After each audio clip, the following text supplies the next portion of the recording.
Hi, everybody. My name is Ben Baker, and we have a failure to communicate. Every year in the United States, $37 billion is wasted in ineffective internal communications. We want to help you fix that.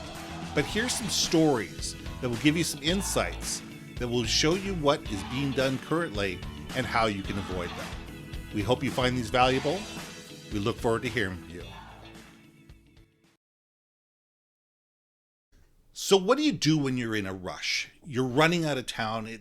You're going on vacation. You're heading to the airport, and a client calls and said, "I need a last minute order." And you sit there, "I don't have time for this." But you sit there and say, "Okay, it's a client. I need to take care of this." So you call the office and say, "Can you deal with this?" And you're running through this, and you say there's a specific code, and it's called a Pantone color. And what that is, that's their corporate color. And it's a 4-digit code. And as you're in the airport and you're running down the aisle, you're telling the person, "I need 5,000 of these. I need this, that, the other thing, and I need it to be code number da da da da." And what if you transpose that number?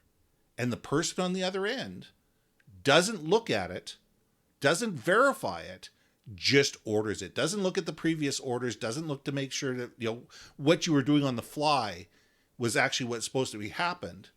And they didn't send a proof to the customer to verify either. They just had to get it done in a rush. Guess what? 5,000 pieces get printed with the wrong color. And a purple could be green or red or pink or orange. But either way, they're no good to that client. This could cost thousands of dollars. And guess what? It has. What we had there was a failure to communicate.